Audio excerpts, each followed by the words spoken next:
Yeah, I'm Tom Prescott, I'm the owner of Johnny Prescott Oil. Well, yeah, there you go. And we started collecting Concord memorabilia about 10 years ago. One of the first things we collected was the Fickett's clock. The Fickett's clock was made by Howard, E. Howard and Company in Boston, Mass. The clock is about 16 and a half feet tall and weighs about 1,600 pounds. Took us about 5 years to refurbish it. We did a total refurbishment of it. When we purchased it, we weren't quite sure where we were going to put it. Once we got it done, we had purchased an Abbott Downing stagecoach. So I decided we would put a building up to house a coach. When we decided to build the building, we wanted to make it a gambrel type building, so it looked like a barn. The inside of the building, we wanted to make it look like Main Street, so we got a cobblestone floor with granite curbing and Boston brick paver bricks for the sidewalk, as Main Street used to be. We put the clock on the sidewalk like it was on Main Street. We have to wind the clock once a week. It's a 7-day clock. It's got illuminated dials. Again, it's made by E. Howard. Howard was one of the premier tall clock makers, street clock makers in the world. Now, with this refurbished, this is one of the nicest street clocks in the country. It's interesting, this clock was put on Main Street in 1890. It was just about half a mile down the street from where Abbott Downing factory was on South Main Street. The 12-passenger coach we have over here, Abbott Downing made 3 different coach sizes along with other vehicles. They made a 6-passenger coach, 9-passenger coach, and a 12-passenger coach. 6-passenger coach means 6 people can ride inside the coach.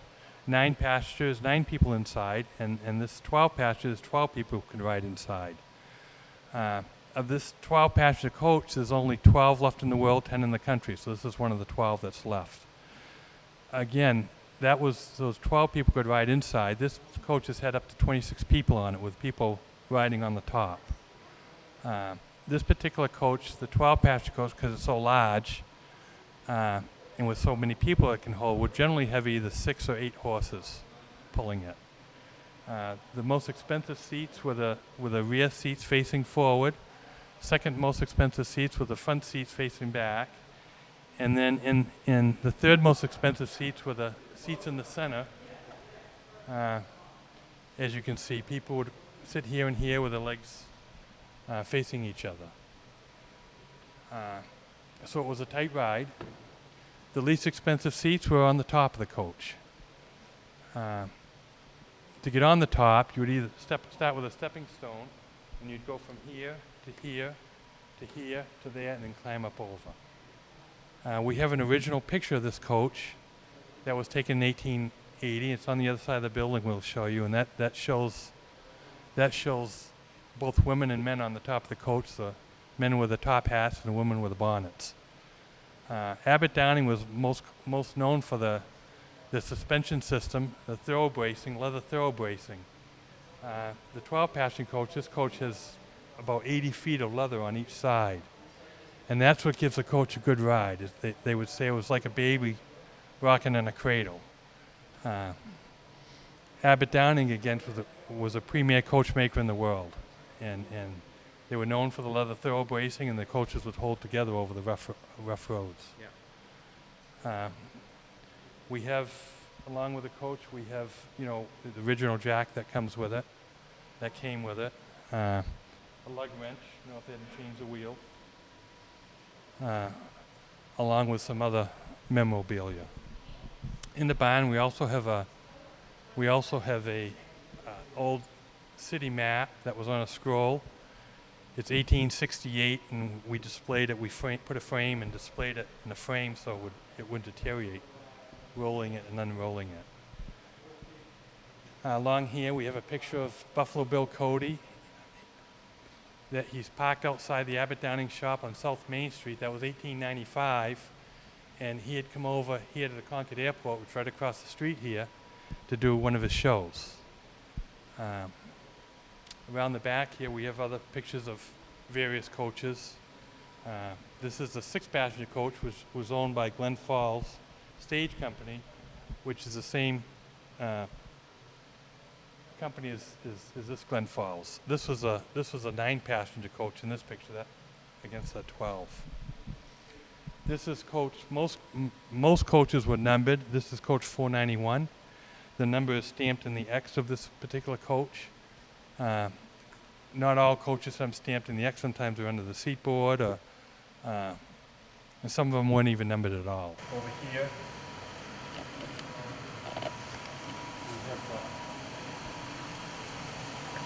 we have a canvas sign of H.P. Hood. That was on the side of a horse-drawn wagon. Back when H.P. Hood was, the logo was the H with a roping around it, now it's the cow. That would have been a horse-drawn wagon, and you can see we have a picture of the calendar of that wagon, 1901, with that sign on it.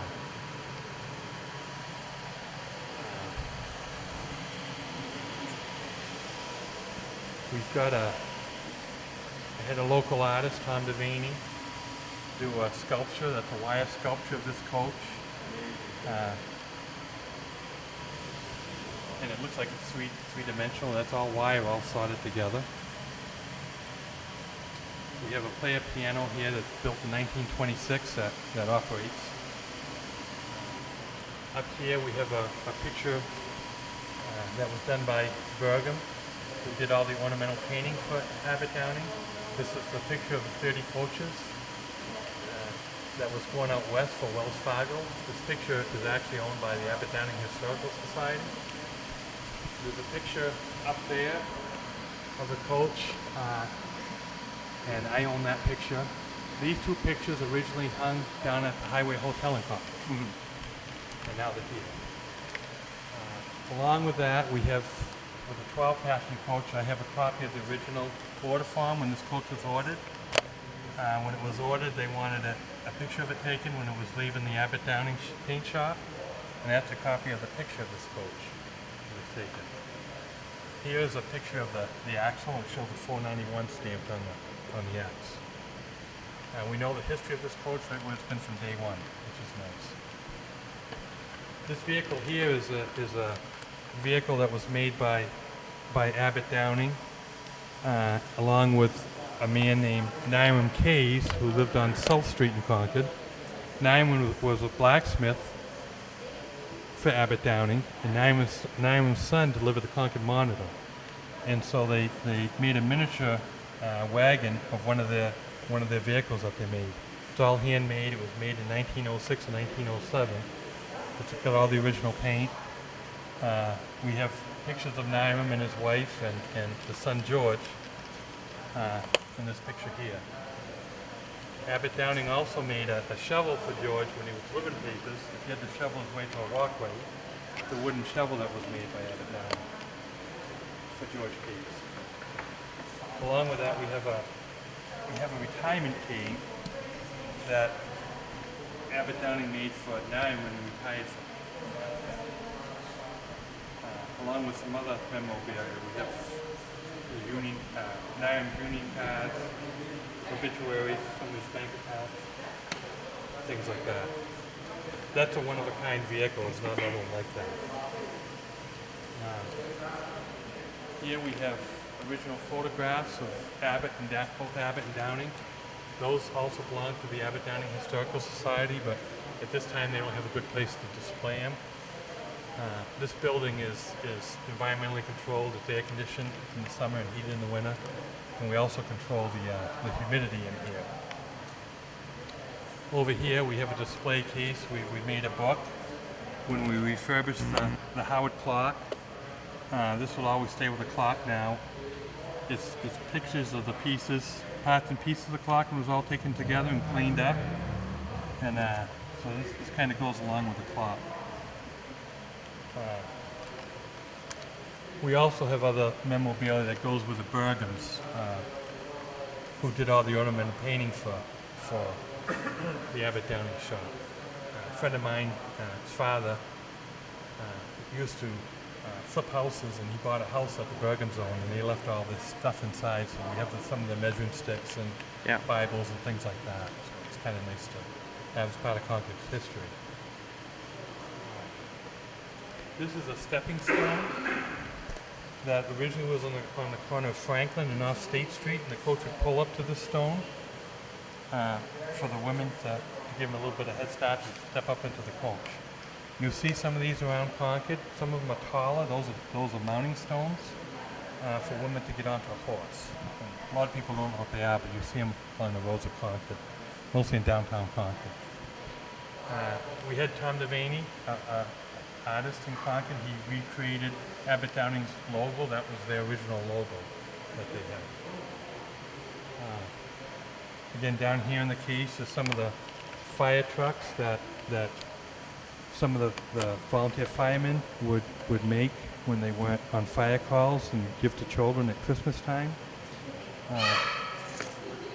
And those are Abbott Downing trucks. Here we have this is the original picture I was talking about of this 12-passenger coach. And you can see the people on the top, the men with the top hats and ladies with the bonnets. And again, that was taken in 1880 when that coach was built. Over here we have Tom Devaney, the artist, a neighbor of mine. He recreated the Concord Railroad Station. That's all made to scale. That's all made of wire, all soldered together. It's probably the closest thing you'll see of what the railroad station looked like. Over here we have a radiator that came from a Concord fire truck. Yeah. When Abbott Downing came to realize that the stagecoaches and horse-drawn wagons were going by the wayside, they started the Concord Truck and Body Company. And this is one of the radiators that was on one of the fire trucks. It's all aluminum, and you can see it's got Concord written on the front of it. It's a very heavy radiator. They weren't in business very long because they couldn't compete with Ford, because they were building trucks for your specifications one at a time, just like they did the stagecoaches and the other horse-drawn wagons. Abbott Downing made a lot of different other vehicles other than stagecoaches that we see around. This sleigh here was made in Concord in 1888. It was made by the Berry Spring Sleigh Company. They weren't in business very long. You'll notice this sleigh is different than most. The springs go from the front to the rear, where most sleighs they go from side to side. You're okay. Again, that this sleigh was when the Berry Spring Sleigh Company went in business. They operated out of the old state prison, the state prison that runs between Beacon and Tremont Street. This coach behind us here, this is a Abbott Downing coach. This is a 6-passenger coach, the smallest coach they made. And this coach was built in 1852. And this is the coach that was down to the Highway Hotel in their lobby for years. It was refurbished by the Mortons. Matt Morton Sr., he had that refurbished for his daughter Jane. Again, this is a 6-passenger coach. Still has a leather throw bracing. 6 people could ride inside. And this is coach number 23. And there's a 23 someplace in the woodwork in the back, and I haven't found it yet. I gotta look more for that. But this is a very interesting coach. Again, it's cute because it's so small. The 12-passenger coach we have is roadworthy. It could be pulled, but we won't pull it. It's too much of a chance of it getting hurt. Yeah. We have the original Thicket sign. It's made of wood with wooden letters, gold leaf letters. That was the original Thicket sign that hung on the building just behind the clock. We have some other memorabilia that we haven't displayed yet. I got to find some cases to put it in, but up behind us here we have